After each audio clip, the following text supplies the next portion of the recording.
Aleluia! Quantos estão felizes nesse domingo, domingo de ceia do Senhor? Quantos viram como está bonita essa mesa aqui? Sabe, o Espírito Santo estava falando para mim que mais bonito é a cruz de Cristo, é o sacrifício do Senhor Jesus por nós. Amém? Glória a Deus. Você sabe, hoje as crianças ficam conosco aqui no domingo de ceia. Eu vou pedir que você tenha mais paciência. Que talvez o culto vai ficar um pouquinho mais movimentado que o normal. Mas, glória a Deus, criança é sinal de vida na casa, né? Por mais que às vezes a gente cansa. Eu estou vivendo às vezes dias assim, mas é bênção do Senhor. Isso fala também, irmãos, de crianças espirituais. Você sabe, a gente vai ficando velho, e eu posso falar isso, que eu já passei dos 40, fiz 40 em janeiro, então já posso falar, né, que eu já entrei numa idade mais, como que eu diria, mais vintage, né? A gente vai ficando velho, a gente vai ficando intolerante, né? E a mesma coisa acontece com a nossa vida cristã. Talvez você tenha muito tempo de crente, e às vezes nós não queremos tolerar aqueles que são bebês, aqueles que são novos na fé, né? Mas nós, como igreja, temos que estar preparados para os bebês que o Senhor vai mandar para a gente cuidar. E nós temos que ser tolerantes, temos que ser pacientes, temos que saber ensiná-los, temos que saber cuidá-los, né? Para que eles cresçam de uma forma saudável, né? Então, uma igreja, ela sempre vai ter aqueles que já são maduros na fé, aqueles que já têm um bom tempo de caminhada, mas uma igreja saudável sempre tem bebês na fé. E é importante que a gente saiba conviver com eles. Amém? Estou falando isso por quê? Porque o texto que nós vamos ler hoje aqui fala exatamente de algo que alguns cristãos estavam fazendo que era muito de menino, que era muito de bebê. E o apóstolo Paulo, ele escreve para esses irmãos que estavam em Corinto, era uma igreja, e ele está aqui falando a respeito da atitude desses irmãos, que eles não estavam tendo uma atitude que era muito correta, talvez porque eles fossem ainda bebês na fé. Mas o apóstolo Paulo era paciente com eles, né? Então ele escreve nas suas cartas algumas recomendações. Então eu queria que você abrisse na primeira carta aos Coríntios, no capítulo 11, onde o apóstolo Paulo vai falar a respeito da ceia do Senhor. Aqui ele está instruindo aqueles irmãos e ensinando eles a fazer a ceia da forma correta. Você sabe, eu entendo que todo o ensino da Bíblia, ele serve para nos edificar. Então tem algo que o Senhor quer nos ensinar através dessa lição aqui no dia de hoje. 1 Coríntios, capítulo 11, a partir do verso 17. Diz assim: nisto, porém, que vos escrevo, não vos louvo, porquanto vos ajuntais, não para melhor, e sim para pior. Veja, o apóstolo Paulo até aqui estava elogiando esses irmãos, né? Até aqui é uma dica, né? Como é que a gente ensina alguém? Você começa elogiando, você fala, olha, eu queria dizer que você está indo muito bem, né? Que está tudo certo, mas tem uma coisinha que eu queria falar. Então ele diz assim: nisso, porém, que vos escrevo, não vos louvo, porquanto vos ajuntais, não para melhor, e sim para pior. Porque antes de tudo, estou informado a haver divisões entre vós, quando vos reunis na igreja, e eu, em parte, o creio. Porque até mesmo importa que haja partidos entre vós, para que também os aprovados se tornem conhecidos em vosso meio. Só um pause aí, irmãos. Não é o assunto, mas aqui tem algo muito interessante. O apóstolo Paulo fala o seguinte: importa que haja partidos entre vós, para que também os aprovados se tornem conhecidos. Você sabe que toda prova que o Senhor nos permite, toda dificuldade, todo problema que nós passamos, é um teste para que se manifestem aqueles que são aprovados. Sabe, eu já fiquei pensando como que o evangelho é tão, como que Deus faz as coisas de uma forma tão perfeita e coloca dentro da igreja um grupo tão heterogêneo, um grupo tão diferente, culturas diferentes, criações diferentes, pessoas com diversos tipos de problema. E a beleza da igreja é tão bonita que Deus usa o problema do irmão para poder tratar com você. Não é lindo isso, irmãos? Eu fiquei... Não é? Ninguém concorda comigo? Sabe, irmãos, eu fiquei pensando assim, se numa igreja todos fossem aquele padrão, sabe, que a gente quer, aquela igreja de semi-anjos, né? Todo mundo muito, muito espiritual, podia entrar um irmão mais carnal que fosse, ele nunca ia ter problema dentro dessa igreja, porque todos os irmãos iam tolerar qualquer coisa que esse irmão fizesse, nunca ninguém ia se queixar, nunca ia ter problema nenhum, e da mesma forma também, esse irmão nunca teria oportunidade de avançar, nunca teria oportunidade de ser transformado, de crescer espiritualmente, porque todo mundo suportaria os problemas dele sem problema algum. Então veja, quando nós somos esse conjunto de pessoas, onde o Espírito Santo está aperfeiçoando, né, e é esse o termo que a Bíblia fala, diz que os santos estão sendo aperfeiçoados. Então quando nós ainda somos essa obra inacabada, né? Não estou dizendo que a sua salvação é inacabada. Eu quero que você entenda. Tem um exemplo perfeito. A Bíblia, por exemplo, se você pegar uma criança, ela já é completa, ela já é perfeita, mas ela precisa crescer. Então, da mesma forma, nós já somos perfeitos, mas nós precisamos ser aperfeiçoados. Os irmãos entenderam? Da mesma forma que nós já estamos prontos, o nosso espírito está pronto, mas há necessidade do crescimento. Então, quando nós somos esse grupo que está sendo aperfeiçoado, eu quero dizer que nós somos aperfeiçoados através do convívio uns com os outros. Sabe, por isso nós temos que entender a igreja no seu sentido verdadeiro, que é comunidade.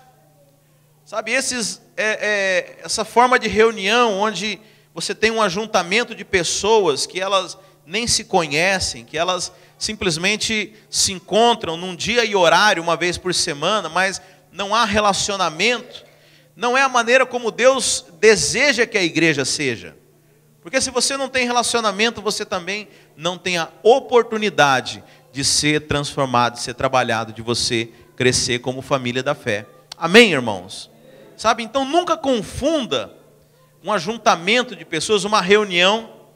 Ah, mas o pessoal está reunido em nome de Jesus Cristo. Você sabe, um show gospel, as pessoas também estão reunidas em nome de Jesus Cristo. E nem por isso elas são igreja. Você sabe, igreja é muito mais aquilo que nós fazemos fora daqui, os nossos relacionamentos, do que propriamente dita essa reunião aqui. Então a maneira de Deus trabalhar a gente é através de relacionamentos. E aqui o apóstolo Paulo está dizendo que as dificuldades que surgem nesses relacionamentos são testes, são oportunidades para que a gente avance. Amém? Os irmãos estão comigo? Eu sei que está um pouquinho disperso por causa das crianças. Mas o que acontece muitas vezes? Quando surge um problema, muita gente pega e vai embora e sai. Primeiro problema que dá, fulano não gosta de mim e eu não vou ficar aqui. Não, deixa eu dizer, é a oportunidade de você crescer, de você avançar, de você ser aprovado. O apóstolo Paulo fala aqui, porque até mesmo importa que haja partidos entre vós, para que também os aprovados se tornem conhecidos em vosso meio. Amém? Eu quero ser aprovado. Amém, irmãos? Glória a Deus. Nós vamos continuar no texto aqui. No 20, então. Quando, pois, vos reunis no mesmo lugar, não é a ceia do Senhor que comeis. Olha só o que o apóstolo Paulo está falando aqui. Porque ao comerdes, cada um toma antecipadamente a sua própria ceia, e há quem tenha fome, ao passo que há também quem se embriague. Não tendes porventura casas onde comer e beber? Ou menosprezai a igreja de Deus e envergonhais os que nada têm? Que vos direi? Louvar-vos-ei? Nisto certamente não vos louvo. Então veja, o que acontece? Os irmãos se reuniam como nós aqui nessa manhã. e provavelmente era colocada uma ceia, não tão bonita como essa, mas era colocada diante deles uma ceia, né, para aquela igreja que estava ali reunida. E a ideia deles é que aquilo que eles estavam fazendo era a ceia do Senhor, como Jesus Cristo havia mandado. Mas o apóstolo Paulo está dizendo para eles: olha, isso que vocês estão fazendo não é ceia. Ah, pastor, mas eu comi do pão, eu tomei do cálice. Veja, mas o apóstolo Paulo está dizendo, o que ele fala aqui no verso 20. Quando, pois, os reunis no mesmo lugar, não é a ceia do Senhor que comeis. Então veja, a questão da ceia não são os elementos da ceia, mas é a maneira como você entende isso que você está fazendo. Você concorda comigo que nós podemos pegar esses elementos aqui, podemos pegar o pão, podemos pegar o suco de uva, e você não está tomando a ceia do Senhor? É possível isso? É isso que o apóstolo Paulo está falando. Olha, vocês pensam que estão tomando a ceia do Senhor, mas isso que vocês estão fazendo não é a ceia do Senhor. Então, por quê? Aqui ele está dizendo o seguinte: que cada um tomava antecipadamente a sua própria ceia, e há quem tenha fome. Então o pessoal ia lá, e na verdade, você sabe, não era esse pão nosso, hoje é simbólico, né? Mas a ceia era uma refeição mesmo. Para o judeu, o pão e o vinho eram elementos tão normais para a gente como o arroz e o feijão para o brasileiro. Então, eles comiam e eles iam para aquele lugar não para poder celebrar a ceia do Senhor, mas simplesmente para poder fazer uma refeição. E ele fala que o pessoal comia mesmo, e tinha gente que até se embriagava, né? Tem gente que fala que aquele vinho não tinha álcool, né? Isso é outro milagre, né? Alguém se embriagar com vinho sem álcool. Mas a Bíblia fala que eles se embriagavam de tanto que eles tomavam vinho na reunião da igreja. Você já pensou isso? Você saía aqui na porta e falava: esse culto estava bom demais, o pastor pregou, nós tomamos um vinho lá até. Pois era o que os irmãos de Coríntio estavam fazendo. Então agora o apóstolo Paulo, ele começa a explicar então, como é que deve ser feito da forma correta a ceia do Senhor. Então veja, é possível a gente tomar o pão, o vinho, e não estar tomando a ceia, não estar fazendo corretamente? É possível. Por isso que o Senhor Deus aprove deixar na Bíblia a maneira correta de fazer isso aqui. Então é o que nós vamos ver agora naquilo que ele passa a dizer. Então no verso 23, 1 Coríntios 11. Porque eu recebi do Senhor o que também vos entreguei, que o Senhor Jesus, na noite em que foi traído, tomou o pão e, tendo dado graças, o partiu e disse: isso é o meu corpo que é dado por vós, fazei isso em memória de mim. Então o que o pão representa, irmãos? O pão representa o corpo de Jesus. O pão é para matar a fome na ceia? Não, nós estamos lembrando do corpo de Jesus. O que mais? Por semelhante modo, depois de haver ceado, tomou também o cálice, dizendo: este cálice é a nova aliança no meu sangue. Fazei isso todas as vezes que beberdes em memória de mim. Ou seja, então, o cálice é um memorial do que, irmãos?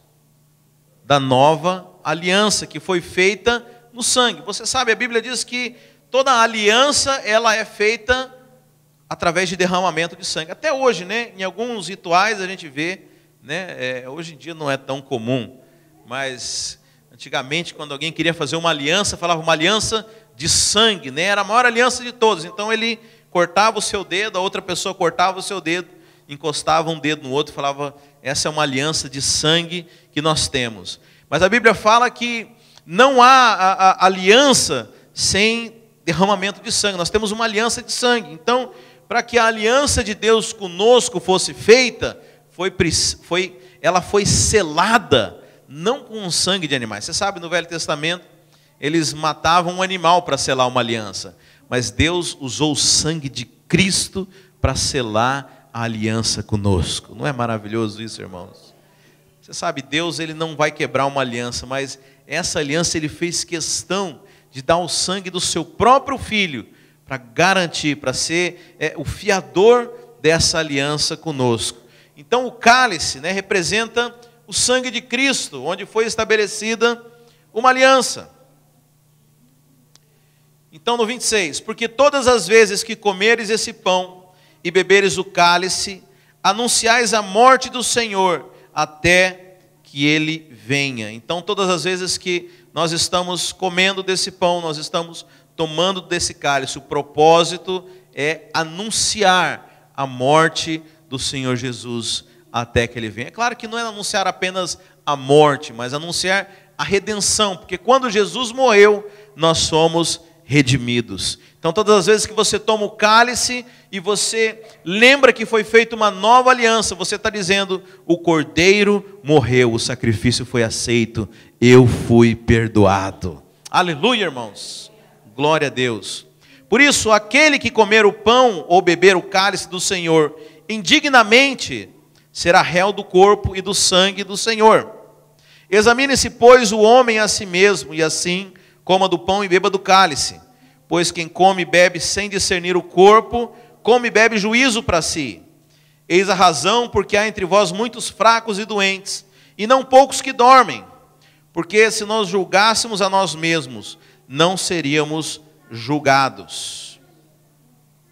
Irmãos, agora o negócio ficou mais complicado, né? E é esse o ponto que eu queria compartilhar com os irmãos. Aqui o apóstolo Paulo, ele traz uma advertência. E uma advertência que pode parecer muito dura para as pessoas. Você sabe, mas por causa de uma forma de interpretar que não está de acordo com o sentido que o apóstolo Paulo quis dar nesse texto, ao longo dos anos, a ceia do Senhor, essa ordenança tão linda, tão preciosa, tão bonita, tão maravilhosa, tem sido distorcida. Então o objetivo da ceia é para que nós lembremos do Senhor. Fazer isso em memória de mim. O objetivo do Senhor é que nós lembremos e anunciemos a sua morte. Sabe, mas por causa de uma distorção das Escrituras, o dia de ceia, que era para ser um dia alegre, um dia festivo, um dia onde nós nos alegramos na presença do Senhor, tem sido para muitas pessoas um dia angustiante, um dia de introspecção, um dia de olhar cabisbaixo, um dia de tristeza, porque muitas pessoas têm se baseado no ensino errado da palavra do Senhor. E aquilo que era para ser em memória de Jesus, tem sido, ao invés disso, desviado o foco em memória dos nossos pecados. Por que isso, irmãos? Porque aqui a Bíblia diz, examine o homem a si mesmo.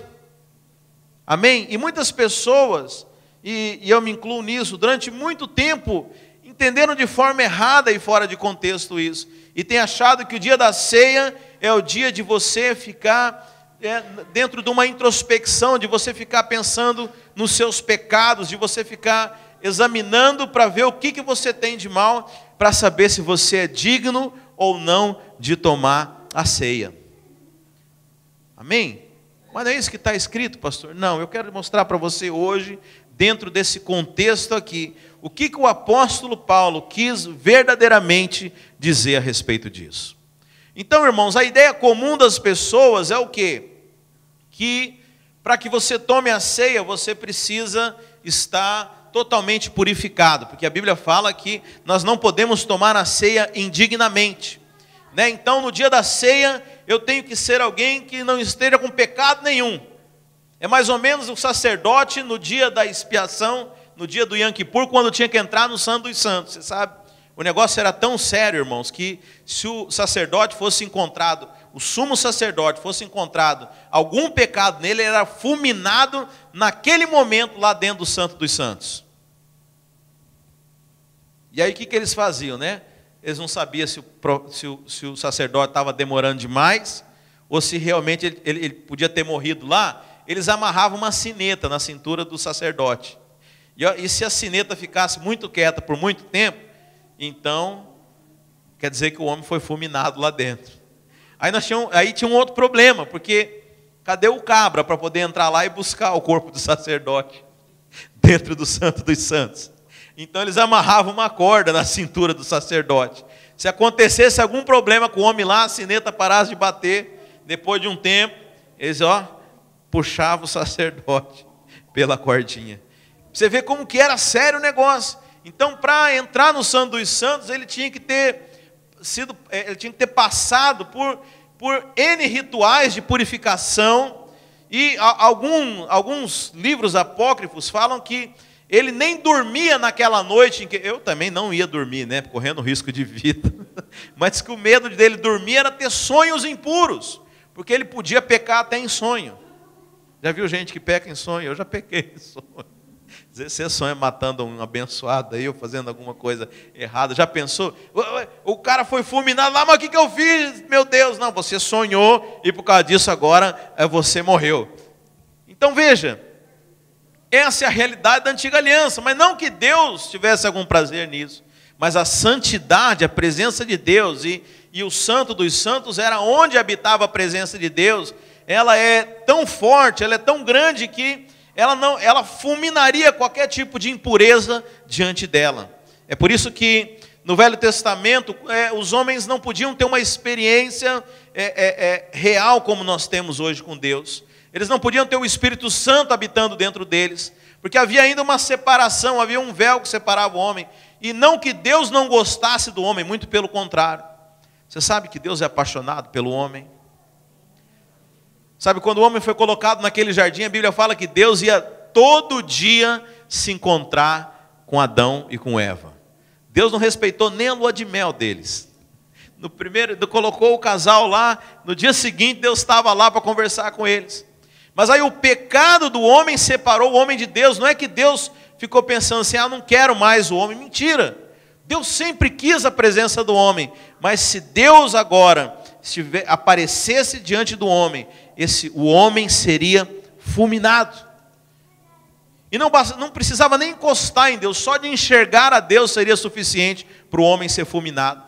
Você sabe, Moisés uma vez pediu para Deus, falou: Deus, eu quero enxergar o Senhor, eu quero ver como que você é, eu quero ver a tua face. Deus falou: não tem como. Se você me enxergar, se você me olhar, você vai ser fulminado.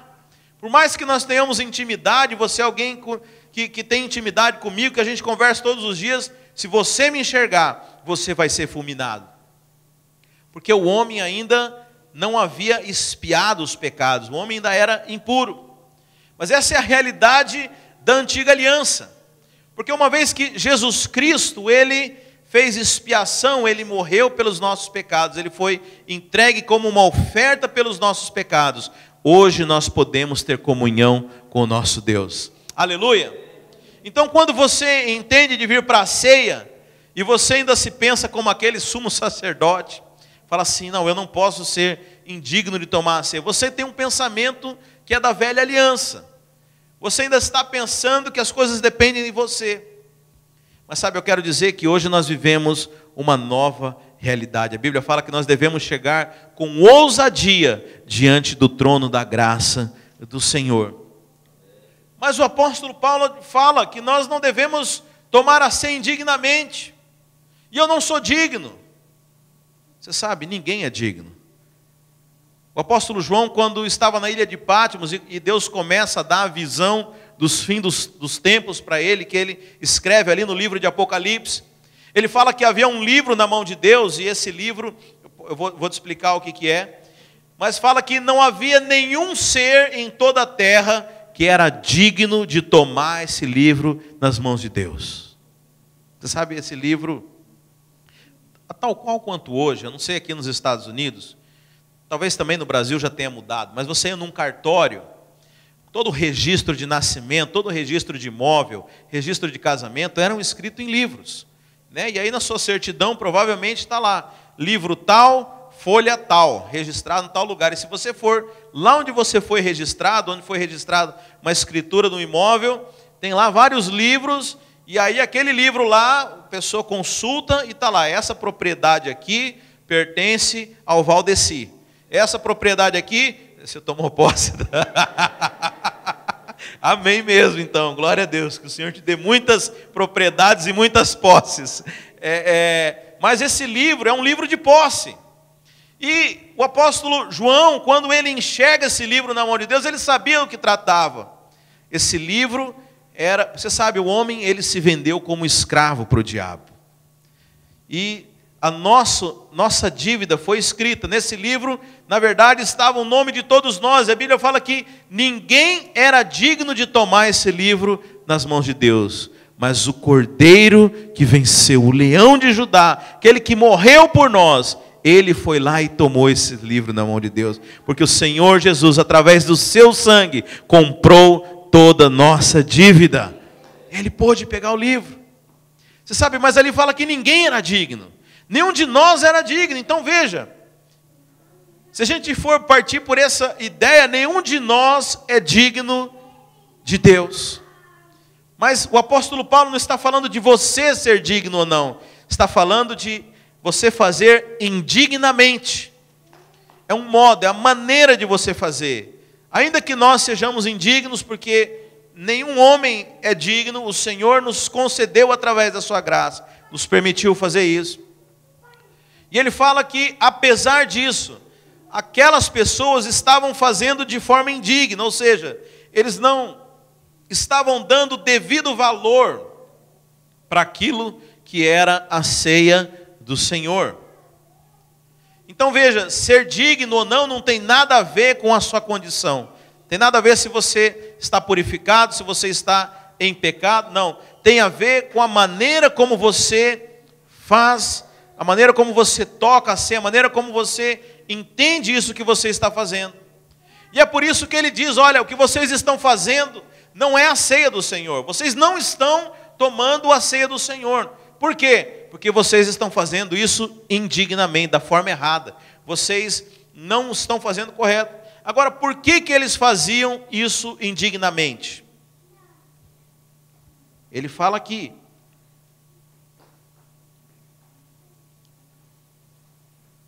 Diz ele assim, pois quem come e bebe sem discernir o corpo, come e bebe juízo para si. Aqueles irmãos estavam tomando a ceia sem discernir o corpo. Eles não tinham discernimento de que isso aqui representava o corpo de Cristo. Eles não tinham entendimento. Então, a maneira como eles faziam, não era que eles eram indignos, mas eles estavam fazendo de uma forma indigna. Ah, pastor, mas a Bíblia fala aqui, tem até um castigo para quem não se arrepender dos seus pecados. A Bíblia fala aqui que muitos dormiam, muitos estavam doentes. Você já viu? Tem alguns irmãos que falam, olha, você deve estar doente porque você tomou a ceia indignamente. Porque você foi lá e tocou em algo que era santo. Sabe, eu gosto das histórias, né, que a gente ouve das igrejas, né? Certa vez, numa igreja, que eles estavam passando a bandeja com o cálice, e aí uma irmã pegou aquele cálice, e às vezes, você sabe, às vezes a pessoa tem que esticar, né, para conseguir pegar, porque a pessoa às vezes não consegue entrar no corredor das cadeiras, e dá ali da ponta, às vezes aí diz que a irmã pegou, e o cálice escapou da mão dela, caiu no chão. E aí os irmãos já pensaram, não, foi o anjo que tomou da mão dela, para que ela não tomasse a ceia indignamente. Você sabe, e são muitas as histórias que nós vemos. Mas deixa eu dizer, o sangue de Cristo, o corpo de Cristo, ele é para os pecadores. Jesus falou que quando os fariseus recusaram a Jesus, Jesus falou que o hospital é para aqueles que estão doentes, que aqueles que são aqueles que estão bem não precisam. Agora, qual que era o problema? O fariseu precisava tanto quanto os pecadores e publicanos, o problema é que eles não reconheciam. Sabe, e aí você cria um problema, porque durante muito tempo, quando esse texto aqui foi interpretado de uma forma errada, e você sabe, toda doutrina, ela acaba, ela não é neutra. Se você tem uma doutrina errada, você acaba produzindo uma prática errada. Então, quando as pessoas entendiam que você tinha que estar digno para tomar a ceia, você tinha um problema. Que aquele que se sentia pecador, que se sentia necessitado, aquele que estava acusado, que estava passando por problema, que sabia que a sua vida não estava bem, o que acontecia? Ele não tomava ceia. Mas é para esse aqui que a ceia serve. É para quem precisa do sangue, é para quem precisa do perdão, é para quem precisa, para quem está doente e precisa do corpo de Cristo. E acontecia o oposto. Não, aquele irmão que pensava que, não, a minha vida está boa, eu estou bem, eu estou tranquilo, então eu posso tomar a ceia. Você que não toma para lá, filho, porque você sabe, Jesus, ele veio para aqueles que estão perdidos, para aqueles que estão caídos, para aqueles que estão em pecado. Sabe, mas acontecia o oposto. Aquele que achava, não, eu estou bem, então eu posso tomar a ceia. Aquele que achava que não precisava da misericórdia e da graça do Senhor Jesus, ele vinha tomar a ceia. Sabe, por isso nós temos que... eu já era dos mais espertos, né? Minha vida não era tão certa assim, mas no dia da ceia eu corria e pedia perdão de tudo. Falei, agora eu posso tomar a ceia. Mas sabe, a ceia, ela é para os indignos. A ceia é para os pecadores. A ceia é para aqueles que precisam. Mas a Bíblia fala, examine o homem a si mesmo. Você sabe, o apóstolo Paulo quer que você examine se você sabe o que você está fazendo. Mas a Bíblia fala que os caras estavam em pecado, tomavam ceia e morria. Não, não diz isso. O apóstolo Paulo fala, porque eles não tinham entendimento do que era a ceia, porque eles faziam isso indignamente, porque eles não estavam entendendo o que isso aqui significava. Haviam entre eles muitos doentes e outros já dormiam. Você sabe na Bíblia que sempre que a palavra dormir significa morte, né? Os discípulos, quando vão contar para Jesus que Lázaro havia morrido, Jesus fala, não, Lázaro dorme. Porque do ponto de vista de Deus, ninguém morre, ninguém deixa de existir. Você apenas dorme, né? E está aí até uma resposta, porque muita gente fica questionando por que Ananias e Safira morreram, né? E uma das explicações, porque veja, Cristo já havia morrido por ele, Cristo já havia morrido, já estavam debaixo da aliança da graça. Por que então que Ananias e Safira foram fulminados diante da igreja de Atos? Quem conhece essa história? Por que eles morreram? Bem, uma das explicações que me faz muito sentido é que eles não eram crentes. Você sabe, tem muita gente que pode frequentar a igreja e não é crente. E por que você diz que eles não eram crentes? Porque quando um crente morre, a Bíblia fala que ele dormiu, mas Ananias e Safira falam que eles morreram. Então aí está uma explicação para você, um bônus, né? Porque não é o assunto que nós estamos falando aqui.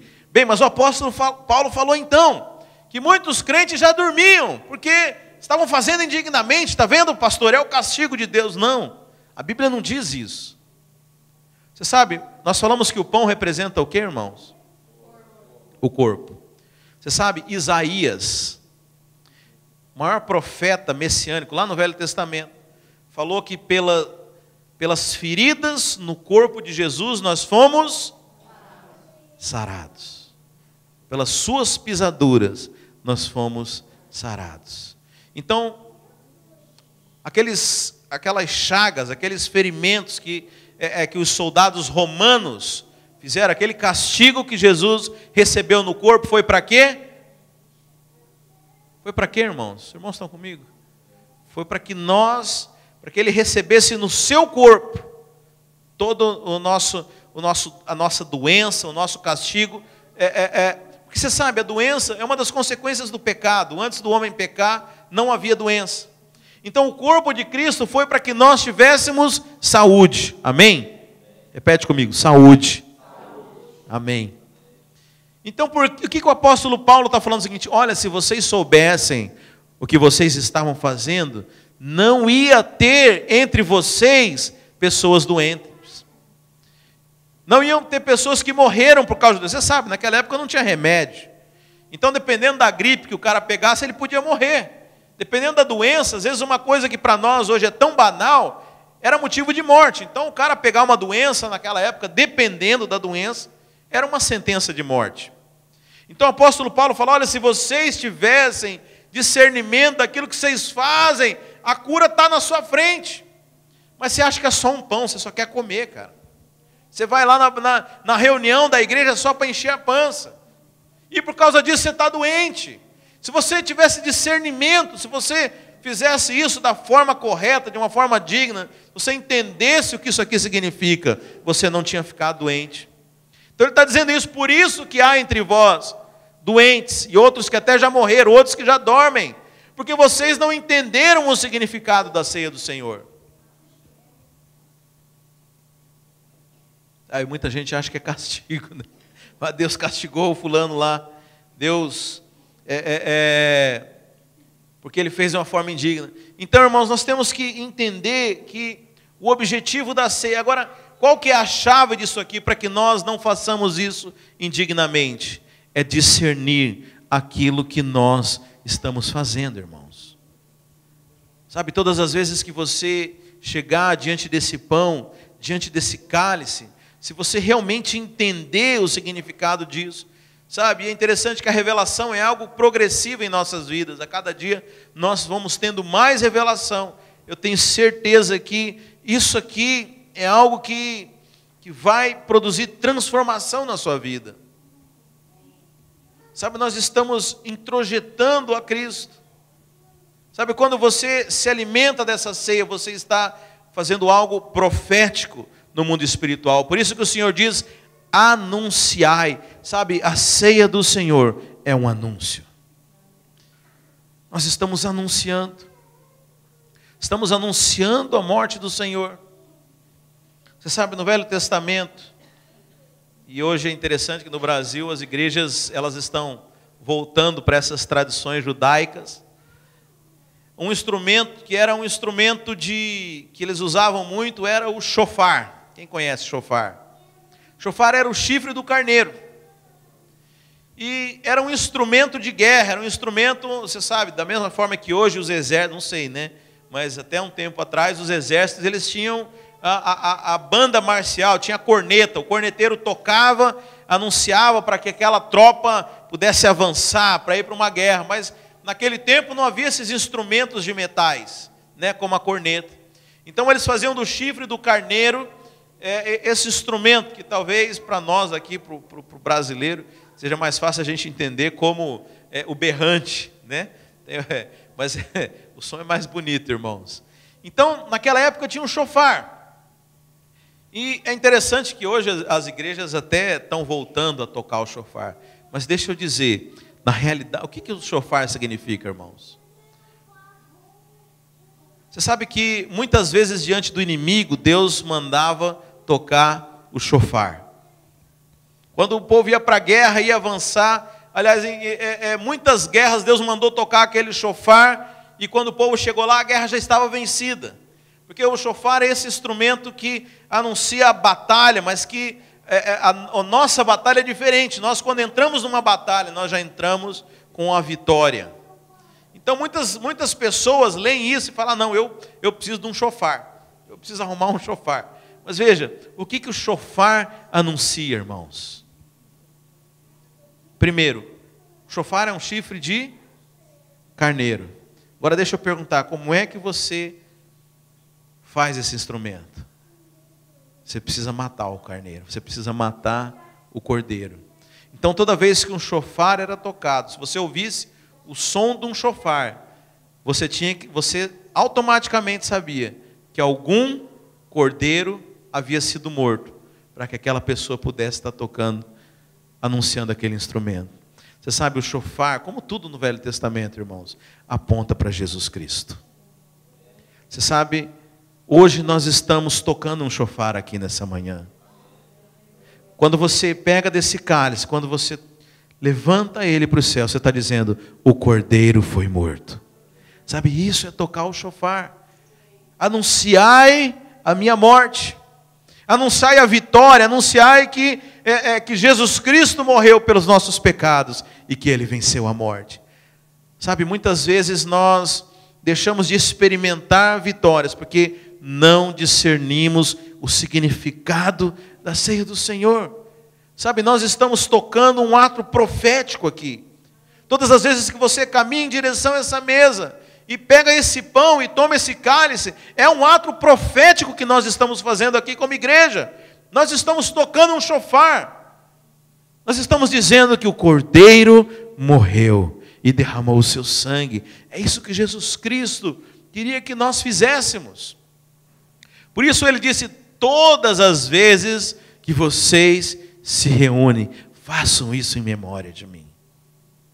Eu sei que hoje nós não fazemos todas as vezes, né? Devíamos fazer, mas tem toda uma logística envolvida. Mas você sabe, talvez quando você se reúne com seus irmãos lá na sua casa e vai comer uma refeição, que também é uma ceia, você pode fazer disso um momento para anunciar, para tocar o chofar, para dizer: Cristo morreu e hoje Ele vive. Você sabe, esse é o maior ato profético que nós podemos fazer. Às vezes a gente acaba desprezando coisas que são muito simples. A gente, não, pastor, mas ato profético tem que fazer isso, tem que botar uma estola sacerdotal, e isso e aquilo, e você tem que fazer. Não, não precisa. As coisas do Evangelho são muito simples. Você sabe, para você ser salvo, o que é que custou para você? Crer no Senhor Jesus. Na verdade, não custou, mas você teve apenas que acreditar. Mas é simples assim, pastor? É. Agora eu pergunto, a salvação, que é a maior de todas as bênçãos, foi apenas crendo? O que mais que você precisa fazer para receber a bênção que você quer? Será que é difícil para Deus te dar um trabalho, te dar um carro, te dar uma casa? Não, a salvação foi fácil, agora o carro é difícil para mim. Não é, irmãos. Sabe, nós precisamos apenas tocar o chofar, anunciar a morte de Jesus Cristo, anunciar o poder do seu sangue. Sabe, irmãos, isso é tremendamente poderoso. E o tempo inteiro nós somos tentados a esquecer dessas verdades. Daí a importância de nós o tempo inteiro estar tocando esse chofar. O chofar, ele era um instrumento de guerra. Você sabe que as batalhas que nós travamos, eu diria a maioria delas, é porque nós não consideramos o sangue de Cristo que foi derramado por nós. Sabe, muitas vezes nós ainda estamos querendo lutar pelas coisas.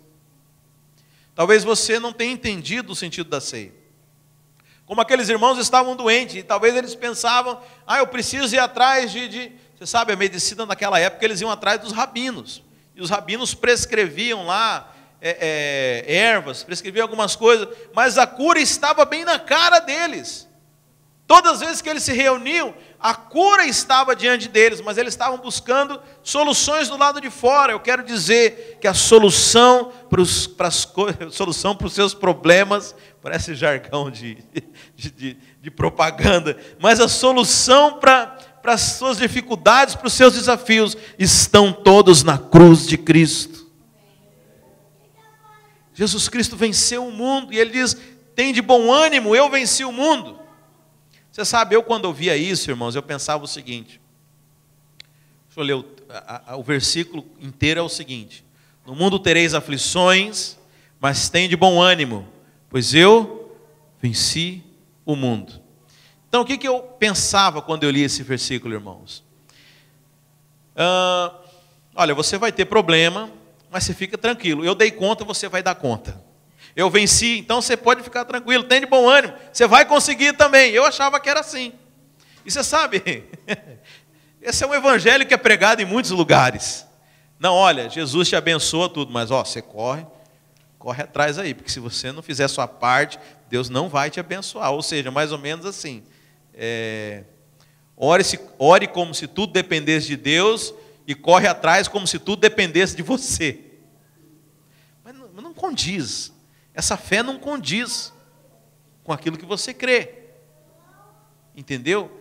Então veja, muitas vezes o evangelho que se prega é esse: não, você tem que fazer a sua parte, você tem que fazer as coisas. Deus ele abençoa, mas olha, se você não for atrás das coisas, não, eu quero dizer, então eu pensava dessa forma: tem de bom ânimo, porque eu venci o mundo.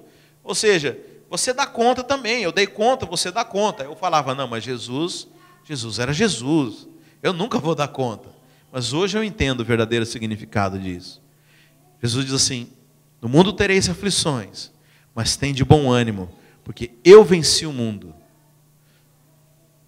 E porque eu venci o mundo, eu dou a vitória nas suas mãos. Eu venci no seu lugar. Você sabe, Jesus não veio fazer nada para Ele. Tudo que Jesus viveu, tudo que Jesus fez, foi para você. Jesus veio aqui fazer aquilo que era para nós fazermos. Então quando Jesus fala assim, tem de bom ânimo, eu venci o mundo, Ele não está dizendo que eu consegui, você consegue. Não, porque você não consegue. Você não consegue, você consegue chegar até um certo ponto, mas não aonde Deus quer que você chegue. Então Jesus está dizendo, tem de bom ânimo, porque eu já consegui. Eu já fiz aquilo que você precisava fazer. Você quer ser abençoado hoje? Você quer merecer uma bênção? Eu quero dizer que eu já cumpri todos os requisitos para que você seja abençoado hoje. Você precisa de uma cura? Eu quero dizer que eu já venci, eu já paguei o preço para que hoje você possa gozar de uma saúde. Você precisa de provisão financeira? Eu quero dizer que eu já me fiz pobre para que hoje você fosse rico. Você está me entendendo? Mas nós precisamos ter revelação disso. Qual que é o problema? O problema não é com aquilo que Jesus Cristo fez, o problema é a maneira como nós enxergamos isso. Nós não estamos olhando da forma correta para as coisas. Então, como o apóstolo Paulo fala, vocês não estão tomando ceia. Na verdade, vocês não estão se alimentando de Jesus Cristo, porque vocês não discerniram, vocês não entenderam os benefícios que existem aqui.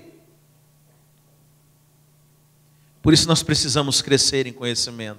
Oséias já falava, o profeta de Deus, que o povo perece pela falta de conhecimento. Da mesma forma que o apóstolo Paulo falou, quantos estão doentes porque não têm conhecimento?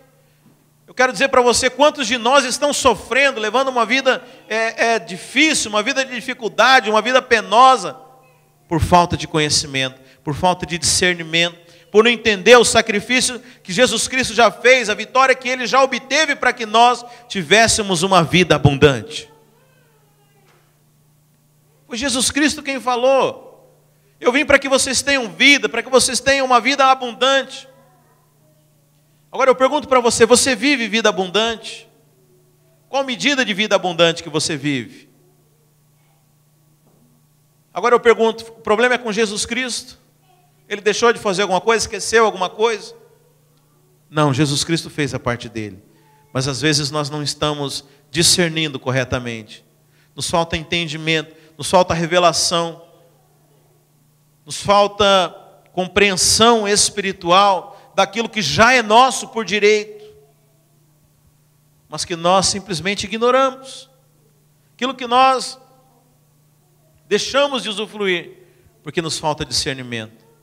Por isso nós precisamos pedir ao Senhor crescimento, revelação, sabe, porque muitas vezes nós estamos vivendo aquém de tudo aquilo que o Senhor preparou para nós, porque nós estamos lidando apenas de uma forma natural com as coisas.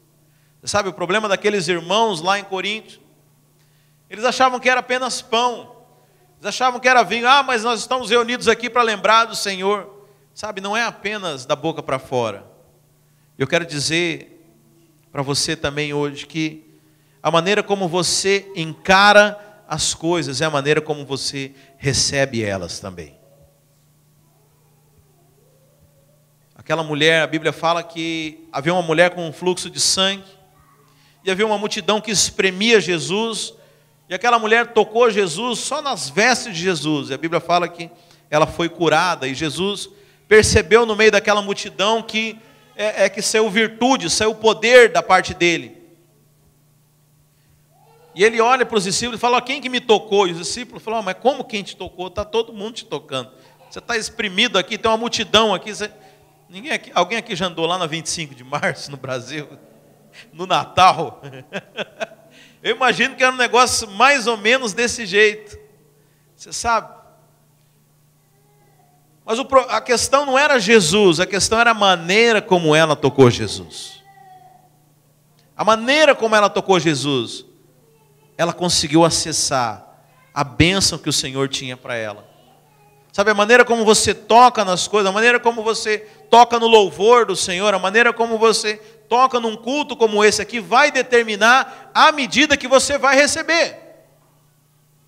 A Bíblia fala, aquele que recebe o profeta na qualidade de profeta, recebe o galardão de profeta. Ou seja, você pode receber o profeta e não honrá-lo, e aí você também não vai receber nada. Então veja, irmãos, a maneira, a nossa atitude determina aquilo que nós vamos receber. E nessa manhã, a palavra que o Senhor tem para nós, faça isso aqui de forma digna, com entendimento, com discernimento. Sabe, peça a Deus a revelação de tudo aquilo que essa ceia representa, sabe? Não é apenas um ritual. Nós temos um problema muito sério, irmãos, que tudo aquilo que nós fazemos repetidas vezes se torna um ritual. Eu me lembro que, primeira vez que eu fui pregar num retiro nosso, num encontro, e aí o meu pastor falou assim, como é que você está? Você está bem? Está nervoso? Não está? Está preocupado? Eu falei, não, eu não estou preocupado. Você sabe, o problema nosso não é na primeira, não é na segunda, não é na terceira vez. O problema nosso é você estar lá na 100ª vez e estar fazendo com o mesmo coração, com a mesma intensidade do que a primeira vez. Porque a nossa tendência é querer automatizar, transformar em religião, em ritual, todas as coisas. Você sabe, e aí aquilo que para nós parecia ser tão maravilhoso, a gente ficava tão encantado, né? Você se converteu e tudo para você era poderoso, maravilhoso, e você experimentava tantos milagres, né? A gente chama isso de primeiro amor, não é verdade? Você estava no primeiro amor, e aí parece que você foi se tornando crente, o tempo foi passando, e parece que os milagres já não foram mais tão simples, parece que o nível ficou mais hard, né? O negócio ficou mais complicado para você receber as coisas. Não, você simplesmente botou no automático, você simplesmente deixou de ver aquilo com os olhos, talvez, de uma criança, e passou a tratar aquilo de uma forma normal. Talvez a primeira vez que você chegou para um culto evangélico, você falou, uau, que poderoso, e você recebeu demais. Mas hoje talvez você vem para cá, não, vou escutar uma palavra, algo bom. Sabe, a maneira como nós tocamos determina aquilo que nós recebemos. Sabe, você pode receber de quem for. A Bíblia fala que existe o galardão até do pequenininho. Até da criança você pode receber. Por que a gente não recebe de criança? Porque a gente menospreza. Quantas lições a gente podia aprender com crianças? A Bíblia fala que nós podemos aprender com crianças. Mas por que a gente não aprende? Porque a gente despreza.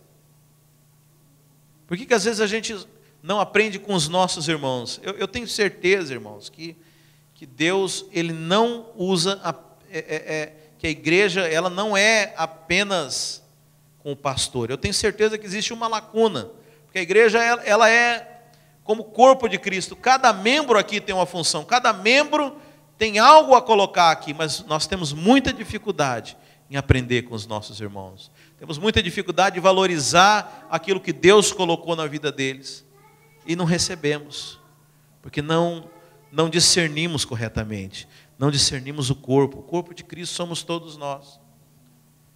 Sabe, então nessa manhã, irmãos, eu quero convidar você a experimentar de uma forma diferente a ceia do Senhor.